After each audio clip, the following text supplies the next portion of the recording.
네, 러시아 증시가 폭락하면서 러시아 주식에 투자했던 국내 펀드의 손실도 불어나고 있습니다.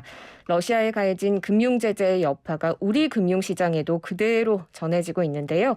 자세한 이야기는 조용찬 미중산업경제연구소장과 이야기 나눠보겠습니다. 전화 연결돼 있는데요. 소장님 안녕하십니까? 예, 안녕하십니까? 네, 지금 국내에서 운용되는 공모펀드 가운데 러시아 주식 펀드가 총 9개죠. 그리고 이 9개의 평균 수익률이 거의 반토막이 났다는 소식 들어와 있습니다. 어떻게 보고 계십니까? 네, 우리나라에서는 러시아와 관련해서 최근 그 유가가 상승함에 따라서 ETF 펀드를 비롯해서 그 러시아와 관련된 투자信託 상품들이 많이 출시가 됐었는데요. 하지만 이번에 우크라이나 사태로 인해서 서방 국가들의 강경 제재가 터지면서 루블화는 30% 하락했고요. 네. 러시아 증권 거래소의 가치도 무려 40% 넘게 하락을 했습니다. 이 때문에 그 러시아와 관련되어 있는 각종 펀드들 같은 경우에도 지금 가격 하락을 면치 못하고 있는데요. 특히 그 ETF 같은 경우에는 강심장을 가진 서학 개미들 같은 경우에는 전쟁이 터지자 아주 공격적인 매수세가 유입이 되면서 한때는 급등하기까지 했는데 최근에는 다시 또 하락을 하는 이런 변동성이 극도로 좀 불안한 모습을 보여주고 있습니다. 네, 맞습니다. 지금 한국거래소는 오늘부터 국내에 상장된 러시아 ETF 상품을 투자 유의 종목으로 지정하기도 했는데 아무래도 위험성이 갈수록 커지는 게 아닐까 싶습니다. 앞으로 어떻게 된다고 보십니까? 네, 지금 그 우리나라 ETF 상품들 같은 경우에는 규정상 시장 대비 괴리율이 6%를 초과를 하지 않아야 되는데 현재는 30%까지 됐고요. 그래서 유의 종목으로 지정되면은 3일간 단일가 매매가 시행이 되고 그래도 괴리율이 18%를 초과한다면 거래가 중단이 되게 되는데요. 이제 앞으로 미국 같은 경우에는 계속적으로 그 러시아에 대한 규제가 심화될 가능성이 크고 네. 또 러시아 같은 경우는 금융 위기, 경제 위기 가능성이 커지고 있기 때문에 아무래도 주시장의 변동성 확대는 좀 불가피하지 않을까 보여집니다. 네, 괴리율이 지금 30% 정도이라는 얘기를 해주셨는데, 괴리율이 원래 0%에 가까울수록 좋다면서요? 네, 그렇습니다. 시장 가치와 현재의 펀드의 가치를 비교하는 건데요. 이 가치가 커지면 커질수록 버블이 형성이 되는데 괴리율이 플러스라는 것은 버블이 심하다는 거고요. 네. 마이너스라는 건 버블이 없다는 이야기가 되는데 저평화됐다는 이야기죠. 그런 측면에서 보면은 현재 괴리율이 많다는 것은 아무래도 개인들 같은 경우에는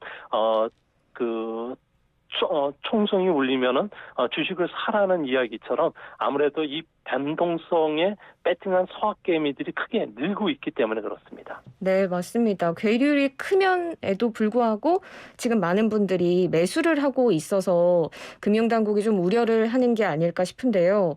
지금 미국도 러시아에 대한 금융 제재에 본격적으로 들어갔고 그러다 보니까 이렇게 매수를 하고 있는 상황에서 나중에 거래가 중단되거나 하는 그런 위험은 없을지 좀 걱정이 되거든요. 네, 그렇습니다. 가장 중요한 게 현재 러시아 같은 경우에는 5년물 국채 CDS 프리미엄이죠. 부도에 대비한 보험료율을 말하는데요. 터키보다 3배나 높은 1180bp 정도 수준까지 올라와 있습니다. 네. 문제는 3월 중순부터 러시아의 국채와 정부 기관 채권들 같은 경우는 이자뿐만 아니라 원금 상환이 계속 진행이 되는데요. 채무 불이행 위험이 상당히 높다고 합니다. 일설에 의하면은 러시아 같은 경우는 외환보유액이 6,300억 달러 정도가 되기 때문에 부도 위험이 없다고 하지만 대부분 서방 은행권에서 이 돈을 운영하고 있는데 서방이 이거와 관련된 거래를 중단시켰고요. 네. 그렇기 때문에 러시아 같은 경우는 가용 외환 달러가 200억 달러밖에 안 된다는 점에서 미국 같은 경우에는 그런 측면에서 해외 자산 관리 통제국 같은 경우에는 러시아 소재 기업의 매매는 물론이고 ETF 매매 제재 조치도 내린 것도 이 때문인 것으로 보여집니다. 네, 그렇습니다. 그렇기 때문에 이런 서학개미분들 투자하실 때 유의하시길 바라고요. 이런 가운데 러시아가 지금 MSCI, 그러니까 모건 스탠리 캐피털 인터내셔널의 신흥국 지수에서 제외됐다. 이 소식이 들어왔습니다. 일단 신흥국 지수에서 제외되면 어떤 영향을 가지고 오는 걸까요? 네, MSCI라는 것은 FTSE처럼 그 전 세계 그 펀드 매니저들의 주식 투자를 할 때 벤치마크 지수가 되는데요. 이 때문에 그 MSCI 러시아가 신흥국 시장에서 이제 제외되고 독립시장으로 내려가게 된다는 겁니다. 네. MSCI의 지수의 러시아 비중은 그 GDP 규모인 한 1에서 한 2% 정도 비중을 차지하는데요. 대부분 그 주요 편입 종목이 은행주라든지 에너지주, 자원 관련주들이 되는데 이 부분들의 자금들이 우리나라에 유입될 가능성이 현재로서는 그렇게 높지는 않겠지만 에너지와 관련된 종목 중심으로는 신규 매수가 들어올 가능성도 있지 않나 이렇게 보여집니다. 네, 아무래도 러시아가 이제 독립시장으로 재분류가 되면서 그러면 이 신흥국 시장 안에 들어있는 다른 나라들에는 어떤 영향을 미치게 되는지, 그리고 우리나라에는 좋은 영향을 주는지, 나쁜 영향을 주는지 설명을 좀 부탁드립니다. 네, 아무래도 가장 많은 혜택을 받는 나라는 사우디를 비롯해서 신흥국 중에서도 자원 부국이 되는데요. 최근 국제 유가 WTI 가격을 기준으로 해서는 1배럴당 110달러까지 올라왔는데 2014년부터 2015년에 러시아가 크림반도 병합 당시에 국제 유가는 1배럴에 140달러까지 올랐습니다. 네. 이 때문에 JP 모건을 비롯해서 많은 국제 투자은행들 같은 경우에는 주식에서 피해를 본 부분만큼 상품 가격이나 아니면 상품 관련주에 투자를 권유하고 있는데요. 이 때문에 우리나라 같은 경우에도 에너지와 관련된 종목들은 경기 후퇴 국면 또 금리 인상 국면에 경기 방어주 성격도 강하고요. 또 배당률도 높기 때문에 아무래도 우리 그 에너지와 관련된 정유주라든지 이런 쪽에 매수가 좀 유입될 가능성이 있지 않나 이렇게 보여집니다. 네, 그렇군요. 지금 우리나라뿐만이 아니라 미국 증시 사정도 비슷한 상황인데 뉴욕 증권거래소나 나스닥도 지금 러시아 기반 기업들에 대한 거래를 중단을 했는데 지금 어떤 기업들에 대한 거래가 멈춰 있나요? 네, 현재 미국 시장에 특히 나스닥 시장에 상장되어 있는 기업들이 거래가 활발했었는데요. 이 때문에 우리나라의 그 서학 개미들 같은 경우는 많은 투자를 해왔다고 합니다. 네. 러시아의 그 구글로 불리는 얀덱스, 그리고 핀텍스 회사인 취, 그리고 온라인 채용 플랫폼 헤드헌터 기업도 있고요. 또한 전자상거래 플랫폼인 오전 홀딩스 같은 경우가 있는데 현재는 거래가 좀 멈춰진 상태고요. 이 밖에도 온라인 부동산 광고 플랫폼인 사이언이라든지 광산 철강 업체인 매체, 그리고 러시아 통신 사업자의 모바일 텔레콤 시스템스도 포함됐다고 합니다. 이뿐만 아니라 독일에 상장되어 있는 러시아의 그 자원회사죠, 가스프롬, 그리고 런던에 상장된 가스프롬과 스베르방크 같은 경우에도 거래가 지금 중단이 됐다고 합니다. 한 특정 산업에 국한된 게 아니라 정말 전체적으로 대부분의 산업들이 어려움을 겪고 있는 상황인 것 같네요. 그러면 이런 러시아 산업들이 거래가 멈춰진 상태가 얼마나 오래 갈 거라고 좀 예상을 하십니까? 네, 아무래도 러시아 같은 경우에는 해외 투자가 차지하는 비중이 상당히 높은 시장인데요. 이 시장 같은 경우에 그 매매가 좀 자유로우면은 아무래도 그 달러가 해외로 유출이 될 가능성이 높기 때문에 당분간 매매 거래 중단이 조금 더 지속이 되지 않을까 보여집니다. 이제 문제는 미국의 제재가 해제가 돼야 되는데 이 제재를 해제하기 위해서는 정전 협상이 체결된다든지 러시아가 피해 보상과 같은 구체적인 자구안을 마련해 줘야 되는데 이 부분과 관련해서 그 푸틴 대통령이 상당히 좀 강경하고 그리고 네. 그 러시아의 대정책 자체가 불확실성이 강하기 때문에 앞으로 이 부분이 정상화되기는 상당히 어렵고요. 특히 앞으로 러시아 같은 경우에는 경기 침체가 필연적으로 오게 되고 또한 러시아가 생산하는 팔라듐이나 리튬 같은 반도체 소재나 자동차 부품, 휴대폰에 들어가는 소재 공급망이 훼손이 됐기 때문에 앞으로 그 러시아에 대한 투자 비중을 줄이는 이런 움직임이 상당히 강해지지 않을까 보여집니다. 네, 좀 장기화될 것 같다는 이야기이신 것 같고요. 그러면 러시아에 이렇게 ETF 투자하고 하는 것도 확실히 좀 신중하게 하는 게 맞다고 보시는 거죠? 네, 그렇습니다. ETF 같은 경우에도 아무래도 기초 자산을 가지고 혼합해서 만들었던 상품이기 때문에 변동성 확대가 가장 큰 위험이 되게 되는데요. 이제 앞으로 2차적인 그 스위프트 제재가 취해질 가능성이 큰데, 이렇게 되면 300개 러시아 은행단 중에서 현재 7개, 전체 무역에서 30%만 피해를 입겠지만 앞으로 더 많은 그 은행단들이 피해를 입을 가능성이 크기 때문에 많은 기업들의 그 도산 압력에 직면하지 않을까 보여지는데, 시티은행 같은 경우에도 그 러시아의 50% 대출금이 회수 불가능한 상태로 빠질 가능성이 있다고 경고했다는 측면에서 앞으로 우리나라 같은 경우에도 러시아에 진출된 많은 기업들도 상당한 좀 고통을 받지 않을까 보여집니다. 네, 러시아에 지금 교역을 하고 있는 많은 기업들이 돈을 받지 못해서 정말 현장에서는 많은 혼선이 빚어지고 있다는 이야기도 들은 것 같습니다.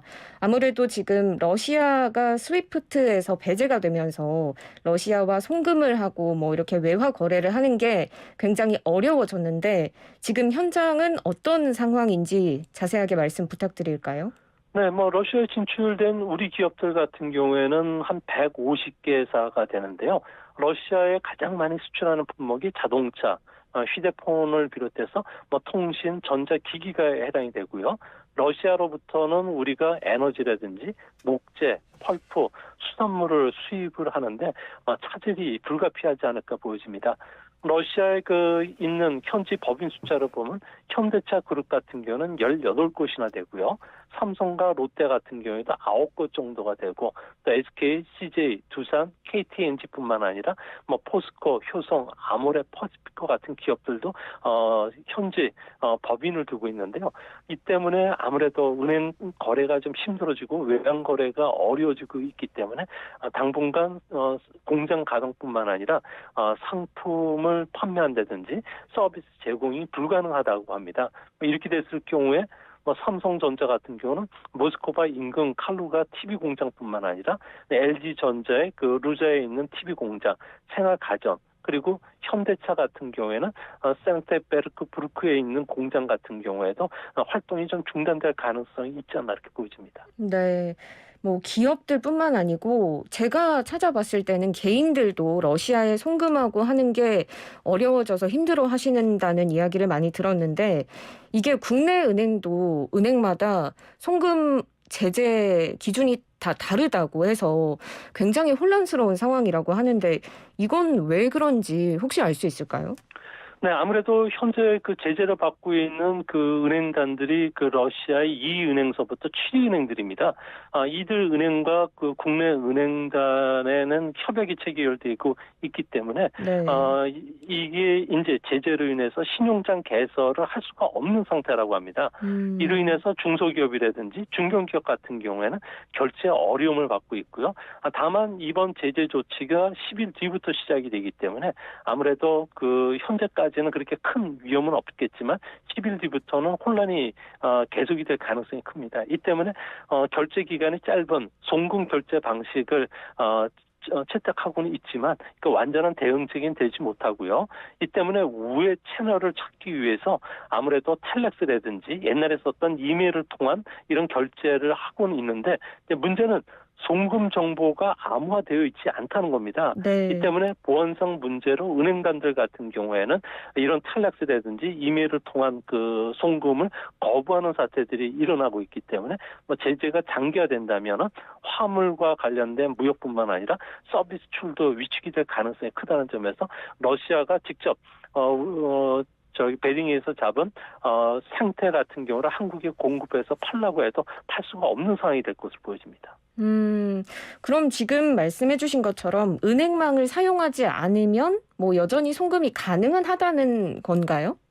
네, 송금은 가능한데 그 규모가 그렇게 크지 않을 것으로 보여지고요. 네. 특히 글로벌 송금 네트워크 기업인 웨스턴 유니온의 경우에는 은행 계좌를 사용하지 않고도 자체망을 이용해서 일정 한도 내에서 러시아로 달러 송금이 가능하다고 합니다. 이 때문에 개인들 같은 경우에는 아직까지 카카오뱅크 등을 통해서 웨스턴 유니언의 빠른 송금 서비스를 하고 있기는 하는데 이제 문제는 러시아 내 웨스턴 유니언과 관련된 가맹점 확보가 앞으로는 불가능해지기 때문에 러시아 안에서도 수취가 불가능한 사태가 일어날 그 위험이 상당히 높지 않나 보여집니다. 네, 뭐 가능은 하지만 사태가 길어지면 이걸 뭐 계속 유지할 수는 없겠다. 이런 의미로 받아들이게 됐는데 그러면 소장님이 보시기에 이 러시아 우크라이나 사태가 언제쯤 끝이 나실 것 같으세요?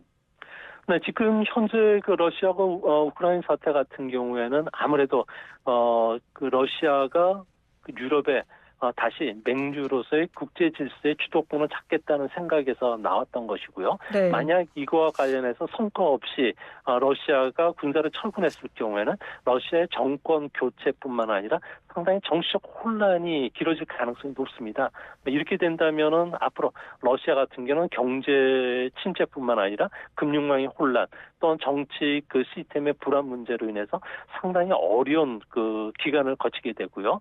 또 러시아와 관련된 제재도 이전만큼 빠르게 정상화가 되지는 않을 것으로 보여진다면서 이번 사태는 좀 길어질 가능성이 현재로서는 더 높지 않나 보여집니다. 길어지겠지만 뭐 개미 투자자들 입장에서는 그래도 전쟁은 끝나고 다시 기술적으로 이 러시아 관련주들이 반등할 것이다. 라는 뭔가 그런 기대감에 다시 매수세로 돌아서는 상황인 것 같아요. 뭔가 총성을 울리면 주식을 사라 이런 말이 있지 않습니까? 그래서 네, 그렇습니다. 개미 투자자들이 자꾸 러시아에 지금 투자를 늘리고 있는 상황이라고 말씀을 해주셨는데 이런 분들께 어떤 당부의 말이나 조언이나 그런 게 있으실까요? 네, 서학개미들 같은 경우에는 현재 그 스위프트 제재를 받았던 이란 사태를 많이 참조하고 있는데요. 네. 이란이 스위프트 제재를 받으면서 일순간에 이란 화폐가 18%까지 떨어졌다가 다시 반등을 했습니다. 이 때문에 화요일 날 1달러에 105루블까지 떨어진 러시아 화폐가 수요일 날은 97루블까지 반등하면서 다시 또 매수세가 또 일어나고 있는데요. 하지만 앞으로 2차, 3차 제재가 좀 남아있고요. 현재 정전 협상이 길어질 가능성도 크다는 점에서 너무 많은 그 자금을 투자한다든지 그리고 이거와 관련해서 너무 오래 갖고 하기보다는 위험을 최소화시키기 위해서 뭐 단타 매매는 가능하겠지만 아무래도 그 장기적으로 계속적인 그 투자를 하기에는 여전히 좀 불안한 상품이 되지 않을까 보여지기 때문에 투자에 유의하실 필요가 있지 않나 생각이 됩니다. 네, 저도 오프닝에서 말씀을 드렸지만 정말 지금 같은 상황에서는 돌다리도 두드려보고 건너라라는 말이 딱 맞지 않나 생각이 듭니다. 투자자분들 투자에 정말 유의하시고요. 오늘 말씀 여기까지 듣겠습니다. 고맙습니다. 예, 감사합니다. 네, 지금까지 조용찬 미중산업경제연구소장과 함께했습니다.